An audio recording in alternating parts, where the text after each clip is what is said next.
नमस्कार दोस्तों, excellence explore में आपका स्वागत है। बच्चों, आज चैप्टर स्टार्ट करते हैं क्लास 12 का। चैप्टर का नाम है बच्चों राष्ट्र निर्माण की चुनौतियां। और बच्चों, राष्ट्र निर्माण की चुनौतियां में आप पढ़ेंगे इसके रिगार्डिंग पहले एक पॉइंट बताता हूं बच्चों कि मुस्लिम लीग है क्या। तो बच्चों, मुस्लिम लीग की स्थापना हुई थी कब बच्चों? 1906 में। कब हुई थी बच्चों? 1906 में। और बच्चों, मुस्लिम लीग के जो अध्यक्ष थे वो कौन थे बच्चों? सलीम मुल्ला।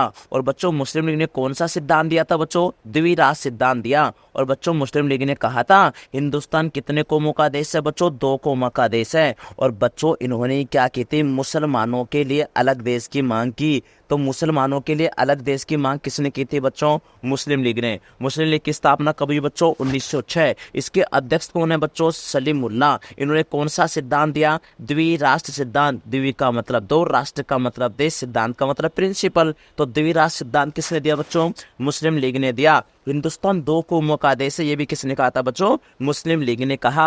अब बच्चों बात करते हैं, चैप्टर पे आते हैं। सन 1947 के मध्य 14 से 15 अगस्त की मध्य रात्रि को हिंदुस्तान क्या हुआ बच्चों? आजाद हुआ। हमें पता है बच्चों भारत आजाद हुआ था कब? 15 अगस्त को। और पाकिस्तान आजाद कब हुआ था बच्चों? 14 अगस्त को। तो यहाँ पे हिंदुस्तान की बात कर रहे हैं बच्चों। हिंदुस्तान में भारत भी आएगा और पाकिस्तान भी आएगा। तो अब यहाँ पे बच्चों 14 से 15 अगस्त की मध्य रात्रि को हिंदुस्तान क्या हुआ? आजाद हुआ। और उस समय स्वतंत्र भारत के पहले प्रधानमंत्री कौन थे बच्चों? पंडित जवाहरलाल नेहरू। बच्चों याद रखना, पहले प्रधानमंत्री कौन है? पंडित जवाहरलाल नेहरू। वर्तमान में प्रधानमंत्री कौन है? श्री नरेंद्र मोदी। तो बच्चों, जैसे ही हमें आजादी मिली तो उस समय प्रधानमंत्री कौन थे? पंडित जवाहरलाल नेहरू। और इन्होंने रात्रि को संविधान सभा को संबोधित करते हुए एक भाषण दिया। और ये प्रसिद्ध भाषण किस नाम से जाना जाता है बच्चों? भाग्यवधु से चिर प्रतिष्ठित भेंट।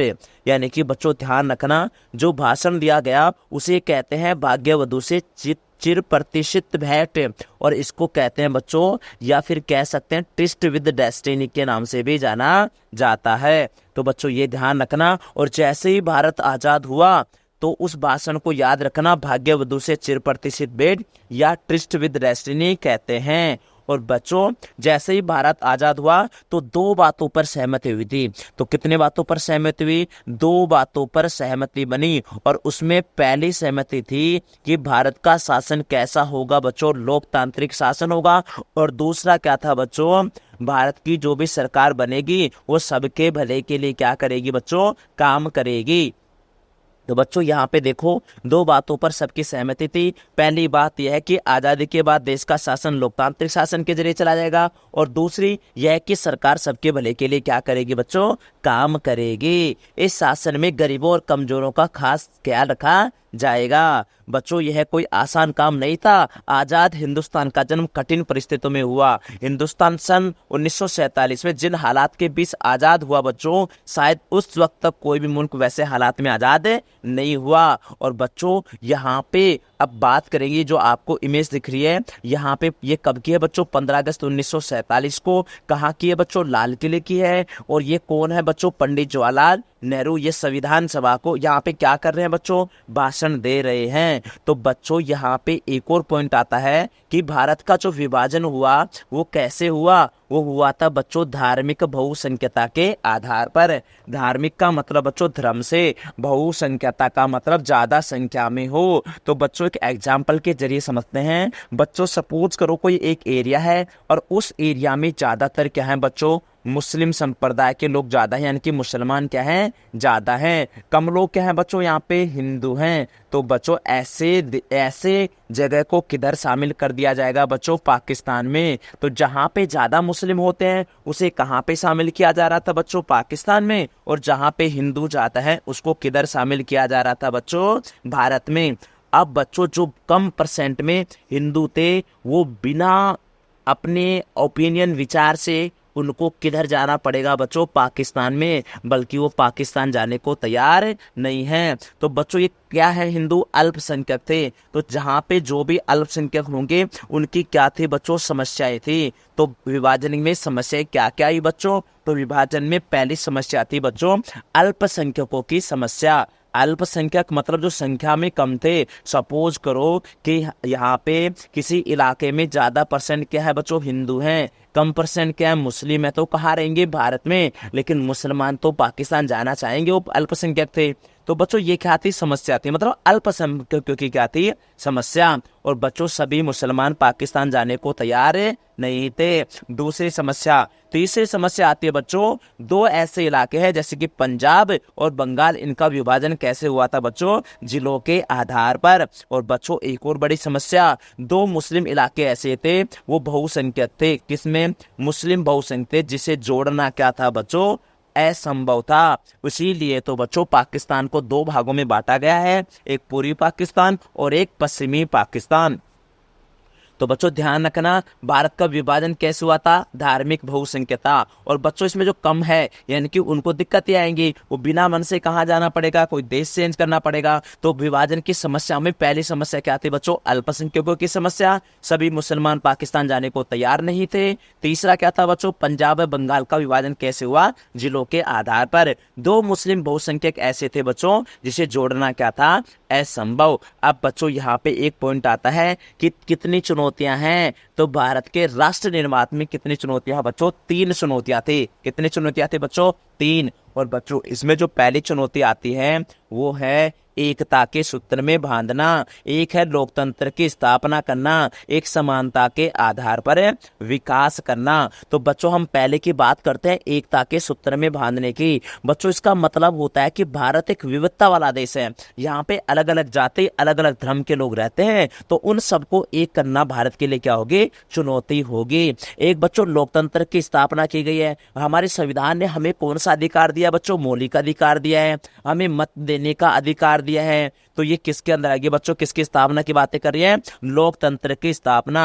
और बच्चों समानता के आधार पर विकास होना चाहिए, ऐसा नहीं है किसी समाज को लेके अगर कोई अलग वर्ग है, निम्न वर्ग है, तो उसे बच्चों कुछ विशेष अधिकार देके उसको समानता के आधार पर क्या करना चाहिए, विकास। तो बच्चों हमारे सामने मुख्य तौर पर भारत के सामने कितनी चुनौतियां थी बच्चों, तीन। पहली और तात्कालिक चुनौती कौन सी थी, एकता के सूत्र में बंधे एक ऐसे भारत को गढ़ने की थी जिसमें भारतीय समाज की सारी विविधताओं के लिए जगह हो। इसका मतलब भारत में क्या है बच्चों, अलग अलग विविधता वाले हैं, यानी कि भारत अपने आकार और विविधता में किसी महादेश के बराबर था। यहाँ अलग अलग बोली बोलने वाले हैं, अलग अलग संस्कृति के लोग हैं, अलग अलग धर्मों के अनुयायी हैं।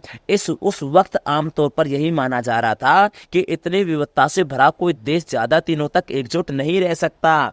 देश के विभाजन के साथ लोगों के मन में समाई यह आशंका इस तरह से सच साबित हुई थी। भारत के भविष्य को लेकर गंभीर सवाल खड़े भी हुए थे बच्चों। लेकिन भारत में क्या है, आज भी विविधता वाला देश है और हम सब लोग एकता के सूत्र में बंधे हुए हैं। तो बच्चों एक आती है दूसरी चुनौती, जो कहते हैं बच्चों लोकतंत्र को कायम करने की। आप भारतीय संविधान के बारे में पहले ही पढ़ चुके हैं, आप जानते हैं कि संविधान में मौलिक अधिकारों की क्या दी गई है बच्चों, गारंटी दी गई है।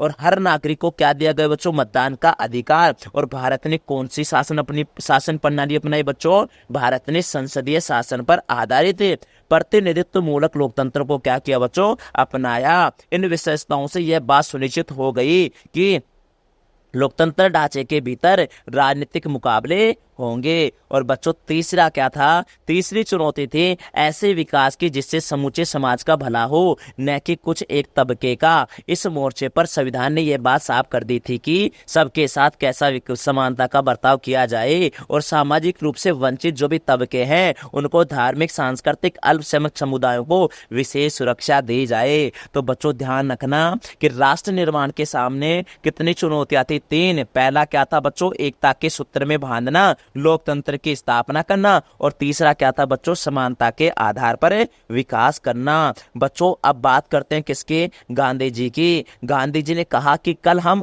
जैसे ही भारत आजाद हो रहा था उससे पहले गांधी जी ने कहा था कि कल हम अंग्रेजी राज की गुलामी से आजाद हो जाएंगे, लेकिन आधी रात को भारत का बंटवारा भी होगा, इसलिए कल का दिन हमारे लिए खुशी का दिन होगा और गम का भी। तो गांधी जी नहीं चाहते थे बच्चों कि भारत का क्या हो, विभाजन हो। तो महात्मा गांधी उस समय कहाँ चले गए थे बच्चों? कोलकाता में। कोलकाता में क्या कर रहे थे बच्चों? हिंसा को रोकने की अपील कर रहे थे। गांधी जी ने कहा था कल हमें एक खुशी है कि क्या खुशी है बच्चों? हम अंग्रेजी राज से क्या हो रहे हैं? गुलामी से आजाद हो रहे हैं। लेकिन एक गम भी है बच्चों, क्योंकि कल हिंदुस्तान का क्या हो जाएगा? बंटवारा। किसने कहा? गांधी जी ने। कब कहा था बच्चों? 14 अगस्त 1947। कहां से कहा? कोलकाता से बच्चों, कलकत्ता से। और कलकत्ता से वहां पे क्या कर रहे थे गांधी जी? वहां पे हिंसा को रोकने की अपील कर रहे थे। आपको पता चल चुका है बच्चों यहाँ पे कितनी चुनौतियां थी?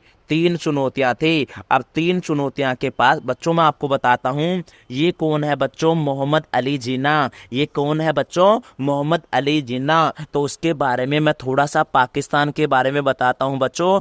पाकिस्तान शब्द दिया था बच्चों मोहम्मद रहमत चौधरी ने। तो बच्चों याद रखना, मोहम्मद रहमत चौधरी ने क्या दिया था? पाकिस्तान शब्द दिया। और बच्चों पाकिस्तान की मांग कब की गई थी? 1940 में। किसने की थी? मोहम्मद अली जिन्ना ने की थी। और बच्चों ये पाकिस्तान की मांग करने वाले हैं, पाकिस्तान के फेवर में रहने वाले हैं। इन्होंने कहा हमें बहुसंख्यक और अल्पसंख्यक समुदायों की इन जटिलता को दूर करने की भावना से काम करना चाहिए। बहुसंख्यक और अल्पसंख्यक दोनों ही समुदाय में तरह तरह के लोग शामिल हैं। अगर मुसलमान, पठान, पंजाबी, सिया, सुन्नी आदि में बटे हैं तो हिंदू भी किस में बटे हैं? ब्राह्मण, वैष्णव, खत्री तथा बंगाली, मद्रासी आदि समुदायों में हैं। पाकिस्तान में आप आजाद हैं, आप अपने मंदिर में जाने के लिए आजाद हैं, आप अपनी मस्जिद में जाने के लिए तैयार हैं। ये सब कह कौन रहा है बच्चों? मोहम्मद अली जिन्ना, जिन्होंने पाकिस्तान की मांग की थी। कब बच्चों? 1940 के अंदर। एक बच्चों इमेज ये भी है, इसका नाम, इनका नाम है बच्चों फैज अहमद फैज। फैज अहमद फैज। कहाँ में जन्म हुआ था बच्चों? इनका सियालकोट में जन्म हुआ। विभाजन के बाद पाकिस्तान में ही रहे। वामपंथी रुझान के कारण बच्चों विभाजन के बाद किस में रहते? पाकिस्तान में ही रहे। वामपंथी रुझान के कारण उनका पाकिस्तानी शासन तंत्र में हमेशा टकराव बना रहा और लंबा समय कारावास में गुजरा। नक्शे फरियादी, दस्त ए सबा तथा जिंदानामा उनकी प्रमुख कविता क्या है बच्चों? इनकी कविता है। तो फैज अहमद जो थे, सियालकोट में इनका जन्म हुआ था। विभाजन के बाद पाकिस्तान में ये रहे थे। लेकिन बच्चों जैसे मोहम्मद अली जिन्ना ने कहा था कि यहाँ पे हम सबकी रेस्पेक्ट करेंगे, अलग अलग धर्म जाति कोई भी आओ, यहाँ पे वो भी है, मंदिर भी है, दरगाह भी है। उसी देखो यहाँ पे पंडित जवाहरलाल नेहरू ने मुख्यमंत्रियों को एक पत्र में 15 अक्टूबर 1947 को क्या कहा? भारत में मुसलमान अल्पसंख्यकों की तादाद इतनी ज्यादा है कि वे चाहे तब भी यहाँ से कहीं और नहीं जा सकते। यह एक बुनियादी तथ्य है और इस पर कोई अंगुली नहीं उठाई जा सकती। पाकिस्तान चाहे जितना उकसावा दे, वहाँ के गैर मुस्लिमों को अपमान और भय के चाहे जितना भी घूंट पीना पड़े, हमें अपने अल्पसंख्यकों के साथ सभ्यता और शालीनता के साथ पेश आना है। तो बच्चों ये अपने भारत के लिए बोले थे कि हम सबकी क्या करेंगे? रेस्पेक्ट करेंगे। तो बच्चों ये किसने कहा था? ये कौन है बच्चों? पंडित जवाहरलाल नेहरू। और बच्चों मैंने आपको अभी बताया था कि बच्चों विभाजन हो चुका है और निर्माण की चुनौतियां कितनी थी बच्चों? 3। पहली राष्ट्र एक क्या था बच्चों? इनके चुनौतियां में एकता के सूत्र में बांधना, और दूसरा क्या था बच्चों? दूसरा था कि लोकतंत्र की स्थापना करना, और तीसरा क्या था बच्चों? समानता के आधार पर विकास करना। अब आता है बच्चों जो विभाजन हुआ उसके परिणाम क्या क्या निकले। तो पहले तो बच्चों जो सब आराम से रेस्ट कर रहे थे उनको अचानक पता चलता है कि कल तुम्हें कहीं जाना है, पाकिस्तान में जाना है और तुम्हें भारत में शामिल होना है। तो पहला परिणाम क्या था बच्चों? अचानक स्थानांतरण। क्या हुआ बच्चों? आकस्मिक स्थानांतरण। पता ही नहीं चला बच्चों लोगों को कि कल कहाँ जाना है। तो बच्चों ये आपको ट्रेन दिख रही होगी, उसमें लोग देखो कैसे जा रहे हैं। तो पहला परिणाम क्या था बच्चों? अचानक स्थानांतरण। और बच्चों यहाँ पे क्या हुआ? शरणार्थियों से भरी एक ट्रेन 1947। बच्चों शरणार्थी का मतलब होता है किसी प्रेशर में आके किसी देश को छोड़ना, किसी आपदा हो, कोई प्राकृतिक आपदा हो, मजबूरी में किसी देश को छोड़ने वाले को हम क्या कहते हैं बच्चों? शरणार्थी। अप्रवासी किसे कहते हैं बच्चों? अप्रवासी कहते हैं या प्रवासी कहते हैं बच्चों जो अपनी मर्जी से छोड़ते हैं किसी देश या राज्य को। विभाजन के परिणाम क्या निकले बच्चों? पहला क्या बताया मैंने? आकस्मिक, यानी कि अचानक जो हुआ। क्या हुआ था बच्चों? अचानक स्थानांतरण हुआ। एक बच्चों पहला पॉइंट ये। दूसरा पॉइंट था बच्चों सांप्रदायिक हिंसा हुई। क्या हुई बच्चों? सांप्रदायिकता क्या हुई थी? हिंसा। क्या हुई बच्चों? सांप्रदायिक हिंसा हुई। सांप्रदायिक हिंसा किसे कहते हैं बच्चों? धर्म के आधार पर हिंसा को हम क्या कहते हैं बच्चों? सांप्रदायिक हिंसा। तीसरी बात थी बच्चों शरणार्थी शिविर लगाए गए। क्या लगाए गए बच्चों? शरणार्थी शिविर लगाए गए। कौन से शिविर बच्चों? शरणार्थी। शरणार्थी का मीनिंग मैंने आपको बता दिया है, किसी प्रेशर में आके, दबाव में आके, किसी मजबूरी में किसी राज्य को या देश को छोड़ना। एक आता है बच्चों अचानक क्या हुआ? उस समय क्या हुआ बच्चों? संपत्ति का बंटवारा भी हुआ था। किसका बंटवारा? संपत्ति का बंटवारा हुआ। पांचवा पॉइंट आता है बच्चों आर्थिक नुकसान हुए। क्या हुए बच्चों? आर्थिक नुकसान। तो बच्चों 5 पॉइंट तो याद करो। पहला कौन सा था? अचानक स्थानांतरण हुआ, सांप्रदायिक हिंसा हुई। सांप्रदायिक का मतलब होता है बच्चों धर्म के आधार पर हिंसा होना। तीसरा क्या था बच्चों? शरणार्थी शिविर लगाए गए। चौथा कौन सा बच्चों? संपत्ति का बंटवारा। पांचवा आर्थिक नुकसान हुआ। छठवां ध्यान रखो बच्चों महिलाओं के साथ अत्याचार भी किए गए। महिलाओं से अत्याचार किया गया। ये क्या था बच्चों? क्या पढ़ रहे हैं हम लोग? विभाजन के क्या क्या परिणाम निकले। 80 लाख लोग बेघर हो गए बच्चों। 80 लाख लोग क्या हो गए? बिना घर के हो गए। और बच्चों 8वां पॉइंट याद रखो 5 से 10 लाख लोग क्या हो गए बच्चों? मारे गए। तो बच्चों ये सारे क्या हैं? विभाजन के परिणाम। तो बच्चों ध्यान रखना सन 1947 में बड़े पैमाने पर एक जगह की आबादी दूसरी जगह जाने को क्या हुई थी? मजबूर। आबादी का यह स्थानांतरण क्या था? आकस्मिक था, अनियोजित था और त्रासदी से भरा था। मानव इतिहास में अब तक ज्ञात सबसे बड़े स्थानांतरों में से एक था। धर्म के नाम पर एक समुदाय के लोगों ने दूसरे समुदाय के लोगों को बेरहमी से मारा भी था। लाहौर, अमृतसर और कोलकाता जैसे शहरों में सांप्रदायिक अखाड़े में तब्दील हो गए। तो बच्चों ध्यान रखना सांप्रदायिक हिंसा ज्यादा कहाँ हुई थी? यहाँ पे आ से अनार, का से कबूतर, 2 याद रखना। आसा मतलब अमृतसर, के का मतलब कोलकाता। इसीलिए बच्चों कलकत्ता में गांधी जी हिंसा को रोकने की क्या कर रहे थे? अपील। और एक तीसरा याद करना बच्चों लाहौर। ये 3 जगह ऐसी थी बच्चों जहां पे सांप्रदायिक क्या हो रही थी? हिंसा हो रही थी। जिन इलाकों में ज्यादा हिंदू अथवा सिख आबादी थी उन इलाकों में मुसलमान ने जाना छोड़ दिया। ठीक इसी तरह मुस्लिम बहुल आबादी वाले इलाकों में हिंदू और सिख भी नहीं गुजरते थे। लोग अपना घर बार छोड़ने के लिए मजबूर हुए। वे सीमा के एक तरफ से दूसरी तरफ गए और इस क्रम में लोगों को बड़ी से बड़ी विपत्ति का सामना करना पड़ा। दोनों ही तरफ से अल्पसंख्यक अपने घरों से भाग खड़े हुए। अक्सर अस्थायी तौर पर उन्हें शरणार्थी शिविरों में पनाह लेनी पड़ी। तो बच्चों मैंने बता रखा है यहाँ पे आकस्मिक स्थानांतरण हुआ, सांप्रदायिक हिंसा हुई। 3 ध्यान रखना बच्चों, एक तो क्या अमृतसर, एक कोलकाता और एक लाहौर में ज्यादा हमें सांप्रदायिक हिंसा देखने को मिली। लोगों के लिए क्या लगाए गए? शरणार्थी शिविर लगाए गए। आगे देखो बच्चों, कल तक जो लोग का आपका अपना वतन हुआ करता था वहीं की पुलिस अथवा स्थानीय प्रशासन अब इन लोगों के साथ रुखाई का बर्ताव कर रहा था। लोगों को सीमा के दूसरी तरफ जाना पड़ा और उन्हें हर हाल में करना था। अक्सर लोगों ने पैदल चलकर भी दूरी तय की थी बच्चों। और बच्चों आगे देखेंगे कई मामलों में यह भी हुआ कि खुद परिवार के लोगों ने अपनी कुल की इज्जत बचाने के नाम पर घर की बहू बेटियों को क्या कर दिया बच्चों? मार डाला। बहुत से बच्चे अपने माँ बाप से बिछड़ गए। जो लोग सीमा पार करने में किसी तरह सफल रहे उन्होंने पाया कि वे बेठिकाना हो गए।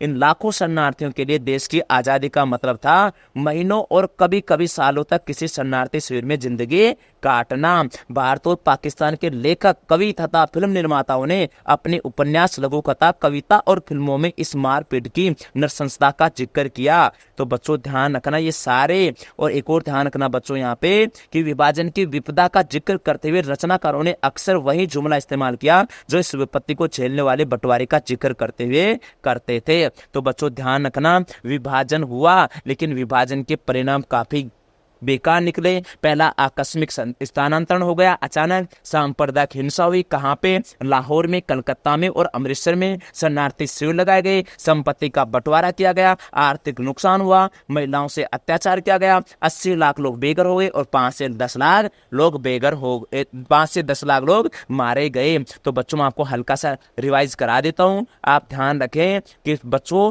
सबसे पहले जो भारत का जो विभाजन हुआ था वो किस नाम से हुआ था बच्चों? धार्मिक बहुसंख्यता। और बच्चों संविधान सभा को सबसे पहले पंडित जवाहरलाल नेहरू ने संबोधित करते हुए भाषण दिया था, उसे कहते हैं भाग्यवधु से चिर प्रतिष्ठित वेट, या फिर बच्चों ट्रिस्ट विथ डेस्टिनी। और बच्चों जब भारत आजाद हुआ तो 2 बातों पे सहमति बनी। पहला बात थी बच्चों भारत का शासन कैसा होगा? लोकतांत्रिक शासन होगा। और दूसरा जो बात थी बच्चों, सभी के भले के लिए सरकार क्या करेगी? काम करेगी। भाषण आपको दिख रहा है बच्चों। अगर पूछे विभाजन का बेस क्या था? धार्मिक बहुसंख्यता। विभाजन की क्या क्या समस्या थी? अल्पसंख्यकों की समस्या, सभी मुसलमान पाकिस्तान जाने को तैयार नहीं, पंजाब बंगाल का विभाजन जिलों के आधार पर हुआ, 2 मुस्लिम बहुसंख्यक थे जिसे जोड़ना क्या था? असंभव। मुस्लिम लीग ने कौन सा सिद्धांत दिया था बच्चों? द्विराष्ट्र सिद्धांत। मुस्लिम लीग ने कहा था हिंदुस्तान 2 कौमों का देश है। मुस्लिम लीग ने मुसलमानों के लिए बच्चों अलग देश की मांग की थी। और मुस्लिम लीग की स्थापना होती है कब बच्चों? 1906 में। और इसके अध्यक्ष कौन से बच्चों? सलीम मुल्ला। राष्ट्र निर्माण की कितनी चुनौतियां थी हमारे पास? 3। एकता के सूत्र में बांधना, लोकतंत्र की स्थापना करना और समानता के आधार पर विकास करना। महात्मा गांधी जी आजादी के समय कहां थे बच्चों? कोलकाता के अंदर थे। और उन्होंने क्या कर रहे थे बच्चों? वहां पे हिंसा को रोकने की अपील कर रहे थे।